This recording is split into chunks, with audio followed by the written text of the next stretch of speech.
सबको जय मसीह की। आज द वॉइस ऑफ विल्डरनेस के फेसबुक पेज के माध्यम से आपके साथ परमेश्वर का वचन बांटने के लिए खुदा ने मुझे एक सौभाग्य दिया है। इसके लिए मैं परमेश्वर का धन्यवाद करता हूँ। इस मिनिस्ट्री के अगुवे और उसके दर्शन के लिए भी मैं परमेश्वर को धन्यवाद करता हूँ। परमेश्वर के पवित्र कलाम को बिना मिलावटी के साथ दुनिया के कोने कोने तक पहुंचाने के लिए परमेश्वर इस सेवकाई को इस्तेमाल करने पाए और परमेश्वर के पवित्र वचन के सुने जाने से और उसको पालन करने से आपको भी परमेश्वर बहुत आयत से आशीष करने पाए। आज का वचन मैं ये प्रार्थना करता हूँ कि आपके अनंत जीवन के लिए बहुत लाभदायक हो। इसलिए मैं आपसे अनुरोध करूँगा, इस संदेश के आखिरी तक मेरे साथ जुड़े रहिए। पवित्र आत्मा के द्वारा आपके कानों को खुला रखें कि परमेश्वर आपके जीवन में बात करना चाहते हैं, आपको आशीषित करना चाहते हैं, आपको अपने राज्य के लिए तैयार करना चाहते हैं। आज का मेरा संदेश का जो शीर्षक है, कौन स्वर्ग का राज्य में प्रवेश करेगा, या क्या आपका उद्धार हुआ है, या दूसरे शब्द में अगर बोलें, क्या यीशु मसीह के आगमन के लिए आप तैयार हैं?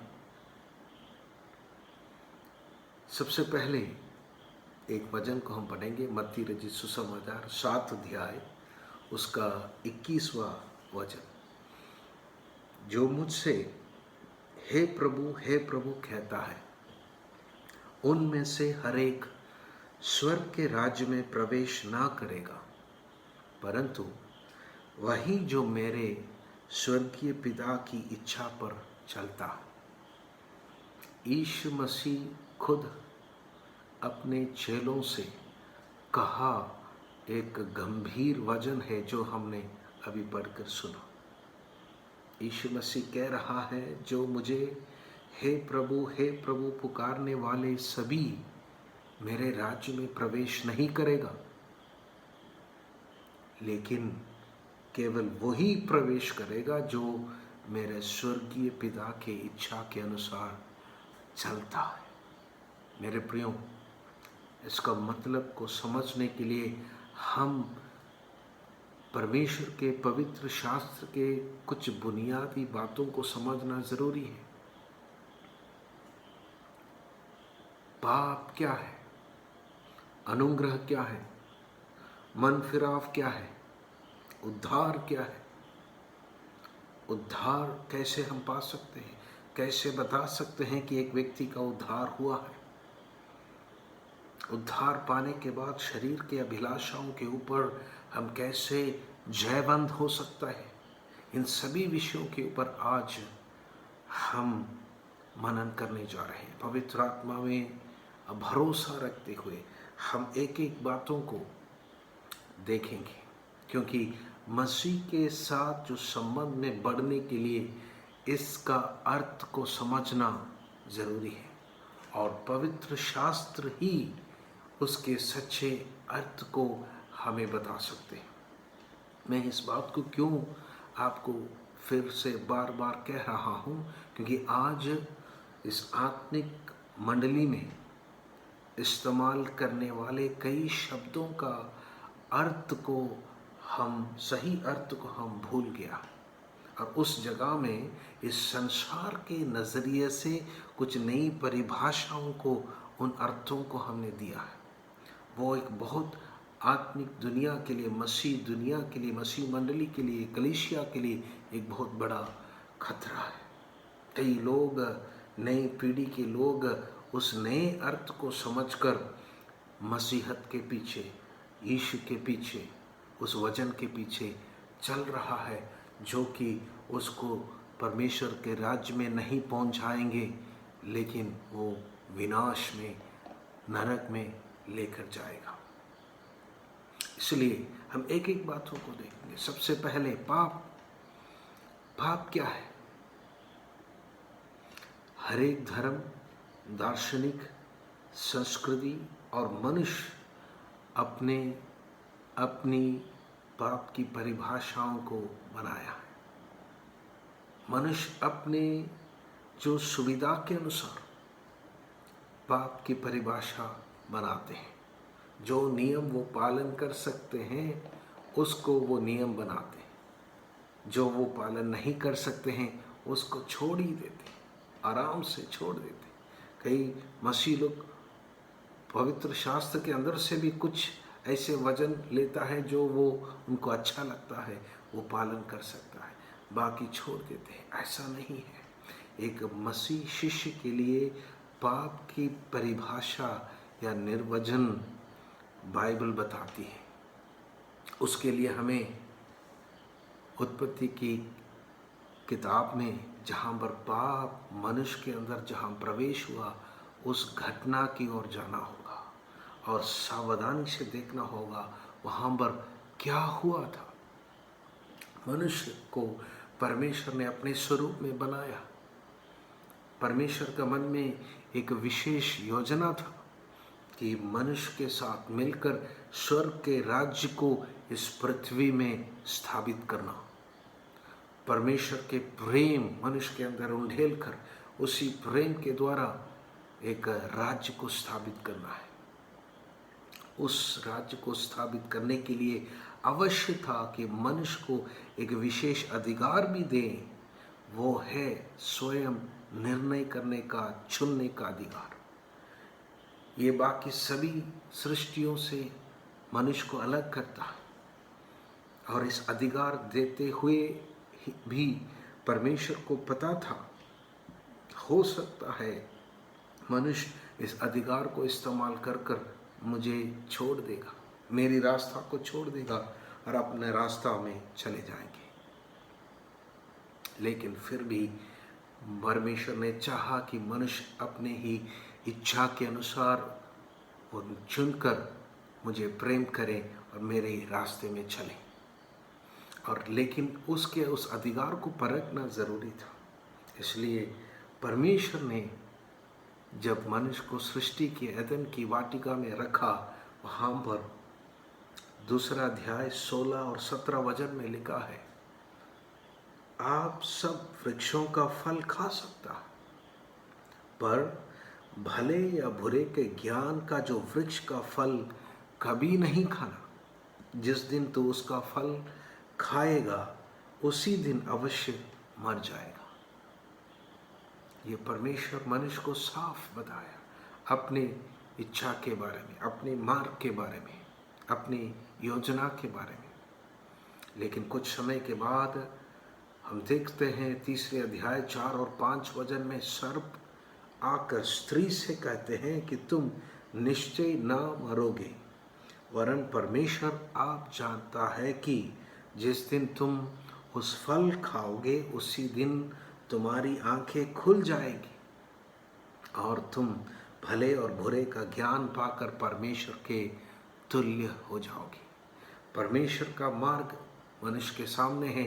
अब एक और मार्ग उसके सामने शैतान लेकर आया। एक बहुत बड़ा चुनाव था, एक बड़ा चुनाव का समय था। लेकिन दुख की बात यह है कि मनुष्य ने परमेश्वर का मार्ग को छोड़कर शैतान के मार्ग चुन लिया, क्योंकि उसने देखा कि परमेश्वर के तुल्य हो जाएंगे, भले और बुरे का ज्ञान मिलेगा। ये सब सच था, लेकिन उसके पीछे एक बहुत बड़ा धोखा, एक बहुत बड़ा जाल शैतान ने बिछाया था। आदम और हव्वा ने खुद स्वयं चुनकर फल को खाया। तुरंत उनकी आंखें खुली और उनको भले और बुरे का ज्ञान मिल गया, लेकिन उसकी आत्मा मर गई। परमेश्वर के साथ उसको संबंध रखने का जो खूबी है, गुण है, जो आत्मा के द्वारा वो नष्ट हो गया और उनके शरीर में उस पाप का, उस फल का जो असर, जो जहर फैल गया, जिसको हम बाद में हम कहते हैं कि शरीर की अभिलाषाएं, स्वार्थता, स्वयं शरीर की लालसाएं, जो परमेश्वर की इच्छा के खिलाफ है, वो पूरा सिर से लेकर पांव तक मनुष्य का शरीर में फैल गया। इसलिए कई लोग पूछते हैं, परमेश्वर क्या इतना क्रूर है? मनुष्य एक बार एक छोटी सी एक फल खाने से, गलती करने से क्यों उसको क्षमा नहीं किया, एक मौका और क्यों नहीं दिया? परमेश्वर जरूर उसे प्यार करते थे, उसके बाद भी आदम और हवा को प्यार किया। इसलिए परमेश्वर उनके पास आकर एक मृग को मारा और उसके जो चमड़े लेकर उनके लिए वस्त्र तैयार करके दिया। परमेश्वर का प्यार उनसे अलग नहीं हुए, लेकिन जो मनुष्य ने किया, खुद चुना, उसके द्वारा उसके शरीर में फैला हुआ जो पाप का जहर को वैसे परमेश्वर नष्ट नहीं कर सकते थे। उसके लिए परमेश्वर के पास एक दूसरी योजना थी। उसके लिए कुछ समय इंतजार करना जरूरी था। इसलिए पाप का मतलब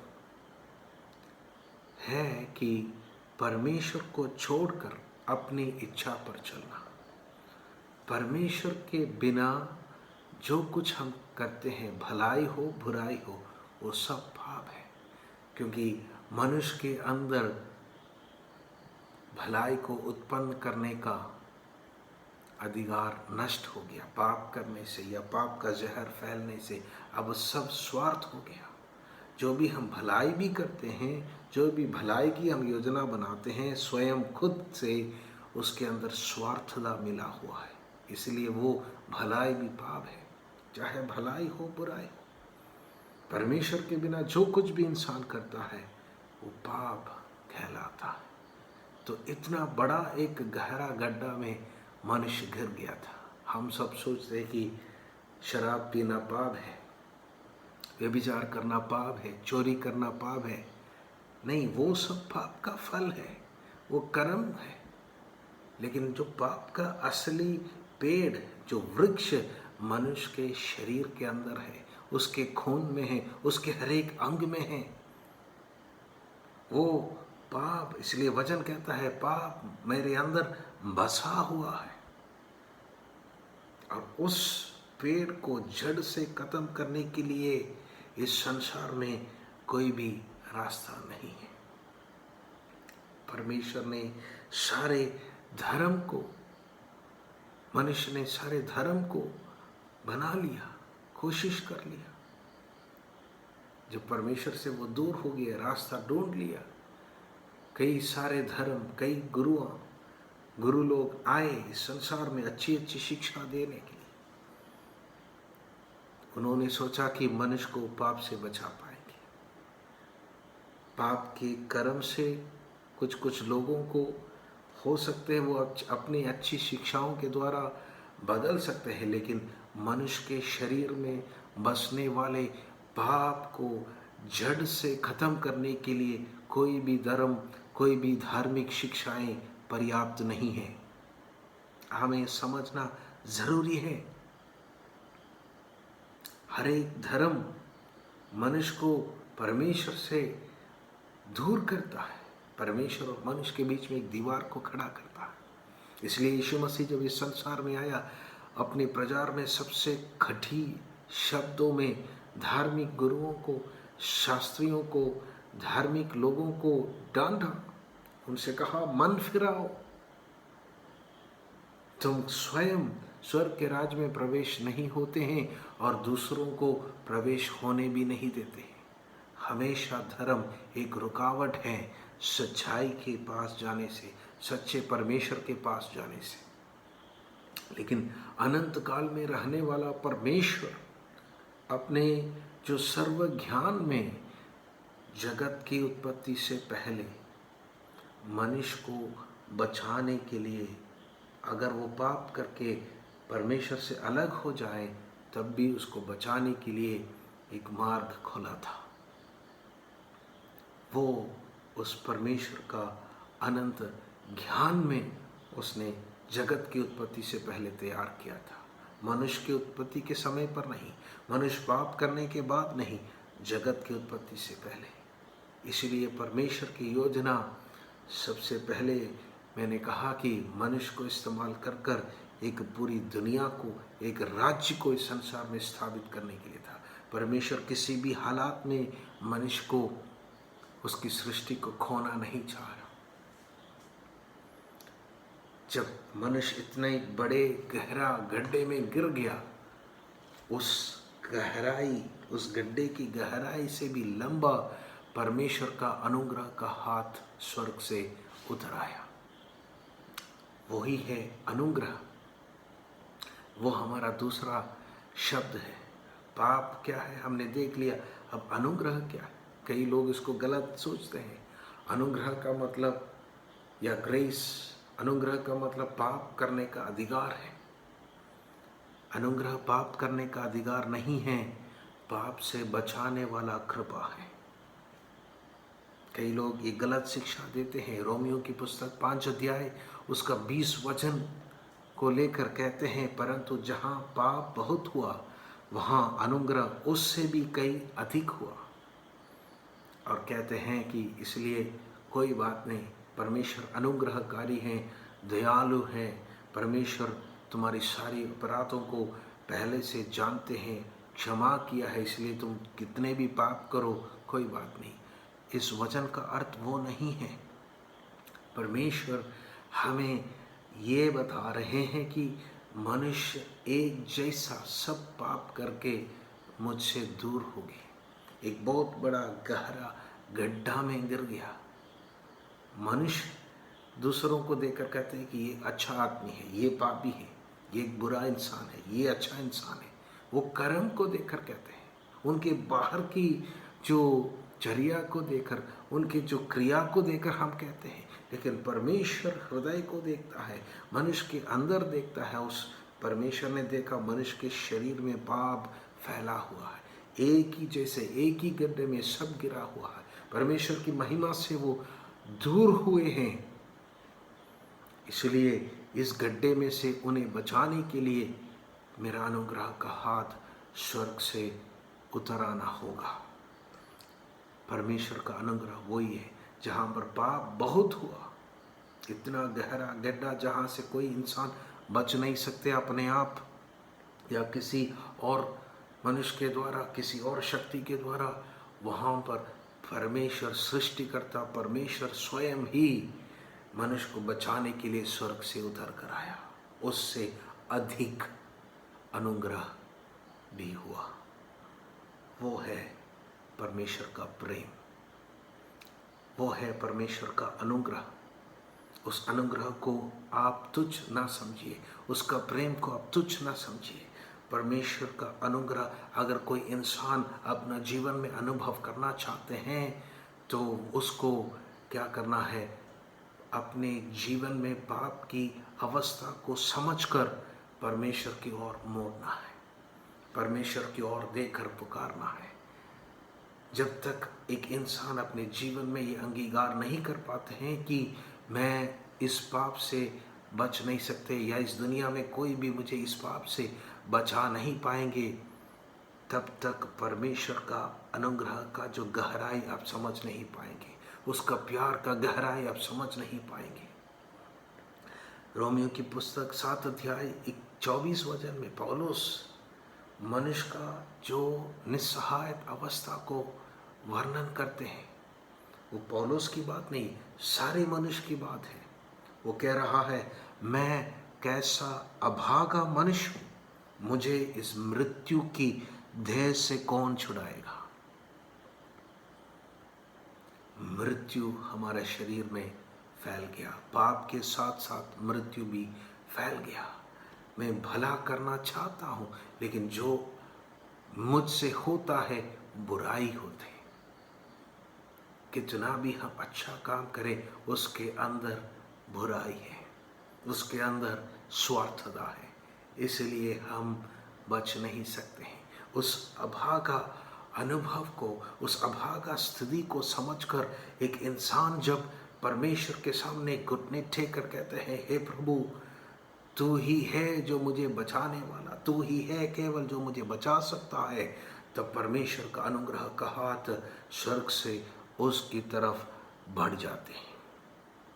उस अनुग्रह के हाथ उसको पकड़कर उसको पाप की बंधन से, पाप की अंधकार से, शैतान की गुलामी से, अंधकार की राज्य में से आज़ाद करते हैं। उसको हम कहते हैं मन फिराव, जो हमारा तीसरा शब्द है। मन फिराव कोई भावना नहीं है। मन फिराव आंसू बहाना नहीं है, लेकिन मन फिराव जब आपको पता चलते हैं कि पाप की गहराई कितना है आपके जीवन में, और वहाँ से आपको बचाने के लिए कोई नहीं है। इस संसार में कोई शक्ति नहीं है, कोई नाम नहीं है, कोई धर्म नहीं है, केवल परमेश्वर है, यीशु मसीह है। और उसकी ओर जब आप जानबूझकर स्वयं निर्णय करके मुड़ जाते हैं, उसको मन फिराव कहते हैं। मन फिराव अनुग्रह पाने का, स्वर्ग राज्य में प्रवेश होने का पहला कदम है। एफेसियों की पत्री 2 अध्याय में ये कहता है, क्योंकि विश्वास के द्वारा अनुग्रह ही से तुम्हारा उद्धार हुआ है, और ये तुम्हारा और से नहीं वरन परमेश्वर का दान है। विश्वास करना हमारा काम है, अनुग्रह देना परमेश्वर का काम है। पृथ्वी से विश्वास जब ऊपर को उठेंगे, परमेश्वर की तरफ विश्वास की आंखों को उठाकर जब आप देखेंगे, स्वर्ग से अनुग्रह का हाथ आपको पकड़ेगा। वो उद्धार का एक प्रक्रिया वहाँ पर शुरू हो जाते हैं, आपको बचाने का एक प्रक्रिया शुरू हो जाते हैं। परमेश्वर की उपस्थिति आपके ऊपर आ जाते हैं, पवित्र आत्मा आपके ऊपर छाया डालते हैं।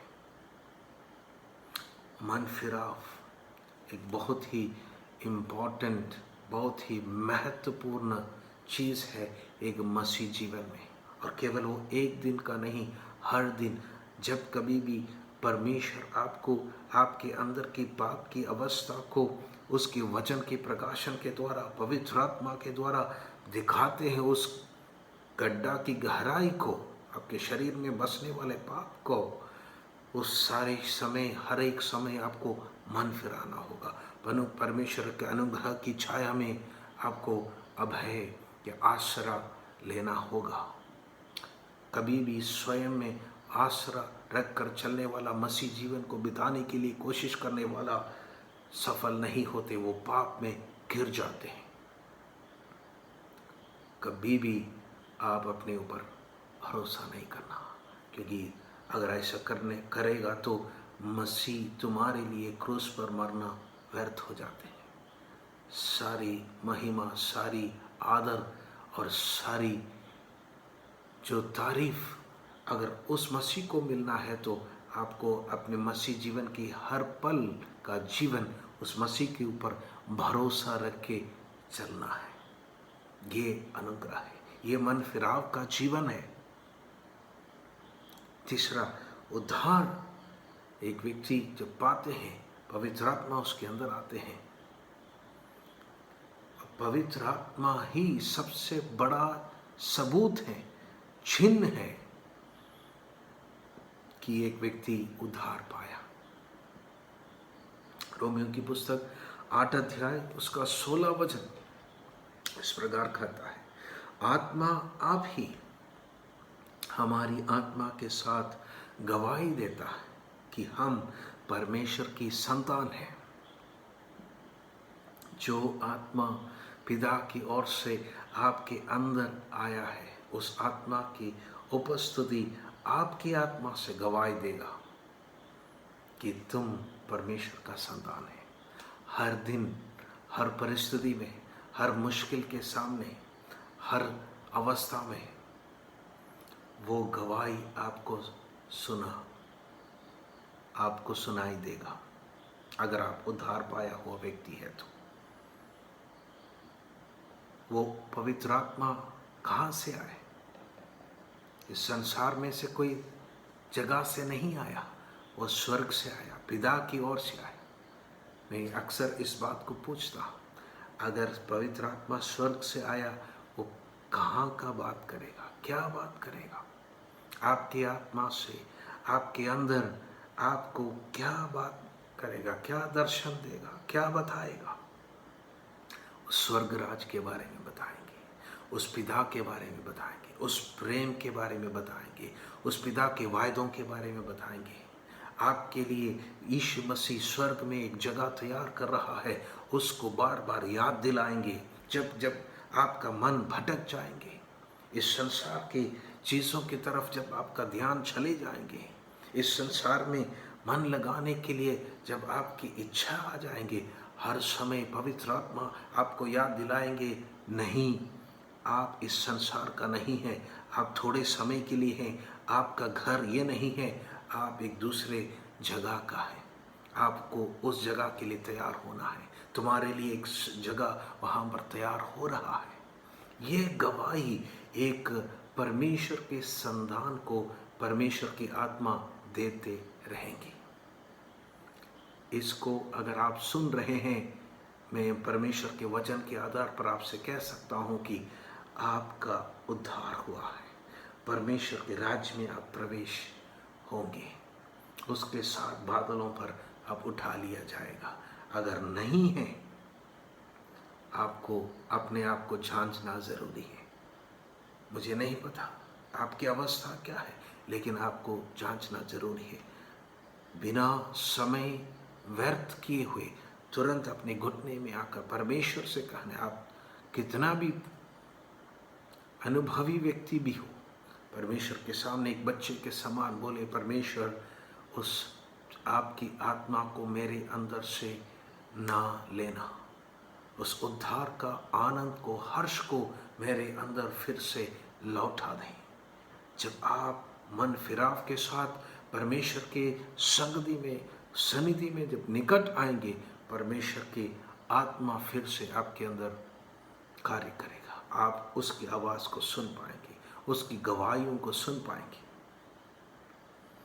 ये उद्धार पाया हुआ व्यक्ति का एक सबूत है। एक दूसरा 8 अध्याय में ही उसका 23 वचन कहता है, और केवल वही नहीं, पर हम भी जिनके पास आत्मा के पहला फल है, आप ही अपने में कहारते और लेपालक होने की, अर्थात अपनी देह के छुटकारा की बाट जोते हैं। मेरे प्रियो, जब हम उद्धार पाते हैं, केवल हमारी आत्मा का उद्धार उसी क्षण होता है, हम नई सृष्टि हो जाते हैं, लेकिन हमारा प्राण और शरीर का उद्धार बाद में होना है। प्राण का उद्धार उसके बाद पवित्र आत्मा के द्वारा, उसके वचन के द्वारा परमेश्वर कर रहा है। उसके लिए जितना हम समर्पण करेंगे, उतना हमारा मन नए होते जाएंगे।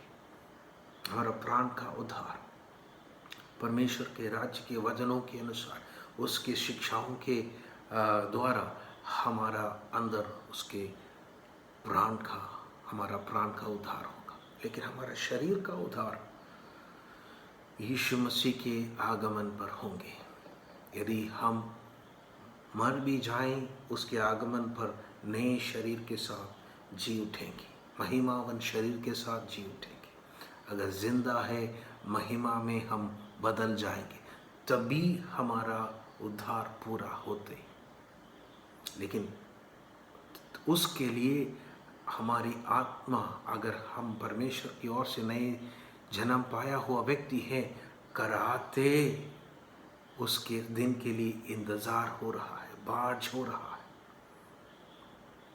क्या आपके अंदर वो अनुभव है? क्या आप उस दिन के इंतजार में हैं? कई मसीहों के अंदर ऐसा अनुभव नहीं है। यीशु मसीह के आगमन के बारे में वो भूल ही गए। इस संसार के हर मोह माया में, हर कामों में वो खो गए, व्यस्त हैं। वो बहुत खतरा है। परमेश्वर चाहते हैं कि आपके अंदर एक तैयारी होना जरूरी है। वो अपने आप में नहीं होगा, आत्मा आपके अंदर वो प्रेरणा देगी। जब कभी भी आपका मन भटक जाते हैं, आपको आपके चारों ओर जब पाप घेर देते हैं, अंधकार भरा हुआ है, अधर्म जब बढ़ रहे हैं, कि आपके अंदर एक वेदना है, एक दुख है, एक खराबने वाली, एक रोने वाली एक अनुभव है। अगर नहीं है तो आप इस दुनिया के साथ समझौता किया है। अगर आप एक अलग व्यक्ति हैं, परमेश्वर ने आपको अगर अलग किया है, तो आप हर समय पाप को देखते समय आपके अंदर एक रोने का अनुभव होगा। अधर्म को देखते समय, अन्याय को देखते समय आपके अंदर एक रोना होगा और आपके उद्धार के लिए अंदर से प्रार्थना होगी। ये दो बड़ा सबूत है उद्धार पाया हुआ एक व्यक्ति का। अगर आपके अंदर ये दोनों अनुभव नहीं है, मैं आपसे अनुरोध करूंगा, आज ही परमेश्वर की उपस्थिति में मन फिराए, अपने आप को नम्र करें, घुटना टेकें और परमेश्वर की आत्मा का अनुभव को पाएं, उद्धार का अनुभव को पाएं, वो एश्योरेंस को पाएं, वो दृढ़ता को हम पाएं। उद्धार पाने के बाद भी आपका शरीर परमेश्वर के इच्छा, आत्मा की इच्छा के खिलाफ है।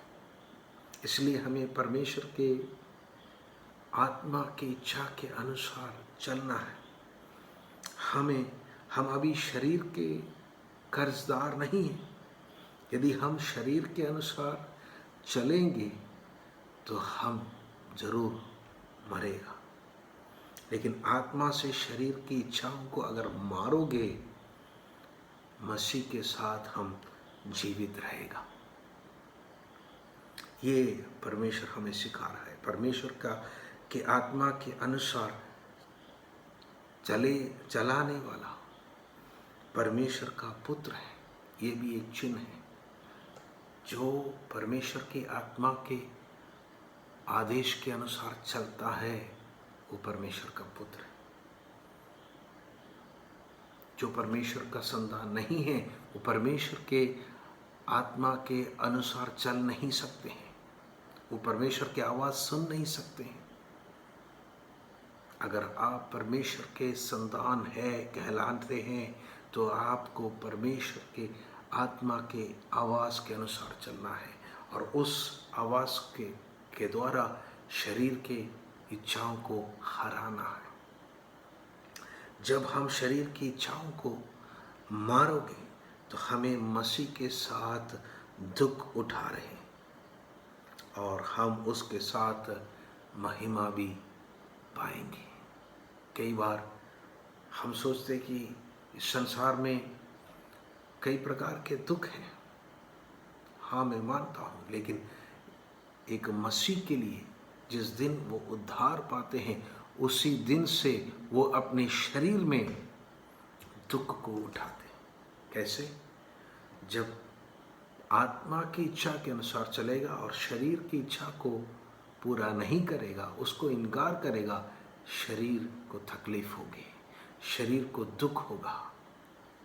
वो अनुभव आप क्या अनुभव कर रहे हैं? शरीर जो कुछ भी कहते हैं उसके उल्टा आत्मा कहते हैं, और उस आत्मा के अनुसार जब चलते हैं, शरीर में वेदना होगी, दुख होंगे, तकलीफ होंगे। जैसे यीशु मसीह क्रूस पर हमारे लिए अपने आप को समर्पित किया, दर्द सहने दिया, अपना शरीर को तोड़ने दिया, उसी प्रकार का एक अनुभव आपका इस पापमय शरीर अनुभव करेगा। दिन प्रतिदिन वो मर रहे हैं। अगर ऐसा अनुभव है तो उसका मतलब है आप मसीह के साथ उस दुख में शामिल हो रहा है। उस क्रूस पर आपका शरीर को भी आप चढ़ा रहे हैं, तब आप महिमा, मसीह के साथ महिमा को पाएंगे। उस प्रकट होने वाला महिमा के सामने इस संसार का दुख कुछ भी नहीं है। ऐसे गिरने का एक अनुग्रह प्रभु आपको देगा, वो भी परमेश्वर की आत्मा के द्वारा। जो परमेश्वर के संतान नहीं है उनको ऐसा गिर नहीं पाएगा, वो ऐसा सोच नहीं पाएगा। वो सोचते हैं सिर्फ इस संसारिक लाभ के बारे में सोचते हैं, उस थोड़ी ही क्षण के सुख के लिए सोचते हैं।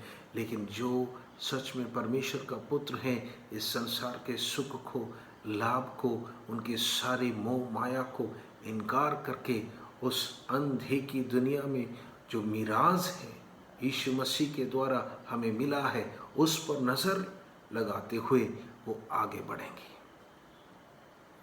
वो है एक असली उद्धार पाया हुआ व्यक्ति का चिन्ह। मेरे प्रियो, आज हमारे चारों तरफ बहुत से लोग मसीह कहलाने वाले हैं। मैं किसी का न्याय नहीं कर रहा हूँ, मैं किसी को दोष नहीं दे रहा हूँ, लेकिन मसीह कहलाने वाले सब मसीह का नहीं है। यीशु मसीह ने खुद कहा, जो मुझे प्रभु हे प्रभु बुलाने वाले सब स्वर्ग राज्य में प्रवेश नहीं होंगे। जो मेरी पिता की इच्छा को पालन करते हैं वही प्रवेश होगा। गीत गाने से, कलीसिया में जाने से, चंगाई पाने से, चंगाई करने से, चिन्ह और चमत्कार करने से भी आप मसीह का नहीं होते हैं। मसीह की आत्मा यदि तुम्हारे अंदर वास करते हैं, वो सबसे बड़ा चिन्ह है कि तुम मसीह का है। और जब मसीह आएगा तुम भी उसके साथ बादलों पर उठा लिया जाएंगे। आज मैं आपको ये चुनौती देता हूँ, आप कितना भी बड़ा व्यक्ति हो, कितना भी सालों का अनुभव आपके पास हो, मसीह अनुभव 5 साल, 10 साल, 20 साल, लेकिन उन सबको छोड़िए। इस वजन के सामने अपने आप को परखें। क्या आपके अंदर, आपकी आत्मा से पवित्र आत्मा गवाही दे रहे हैं? आपकी आत्मा जब पाप को देखने के समय, अन्याय को देखने के समय, अधर्म को देखने के समय खराहते हैं, रोते हैं, आत्मा के इच्छा के अनुसार चलने के लिए क्या आपको सामर्थ मिलता है? इस संसार में मसीह के साथ शरीर में दुख उठाने के लिए क्या आप तैयार हो जाते हैं? उसको आप क्या लाभ गिनते हैं? अगर नहीं है तो आपको मन फिराना होगा। परमेश्वर के सामने आपको समर्पण करना होगा। उसके हाथों में अपना जीवन को समर्पण करें। ये आपका अनंत जीवन का सवाल है, आपकी आत्मा का सवाल है।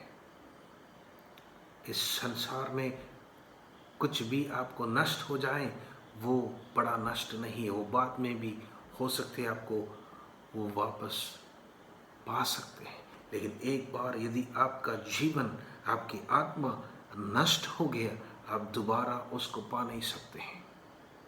इसलिए इस संसार में जाने से पहले या यीशु मसीह के आगमन से पहले आप अपना उद्धार का जो दृढ़ता को, जो एश्योरेंस को आप फिर से निर्णय करें।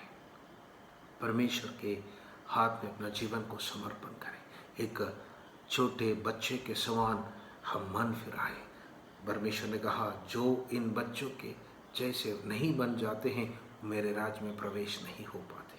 हम अपनी सारी जो घमंड को, जो सारी स्वयं को, सारी स्वार्थता को, ईगो को, सब कुछ त्याग कर परमेश्वर के सामने हम कहें, प्रभु जी मुझे एक आत्मा का उद्धार चाहिए, या उस पवित्र आत्मा का अनुभव चाहिए, उस उद्धार का हर्ष मुझे चाहिए।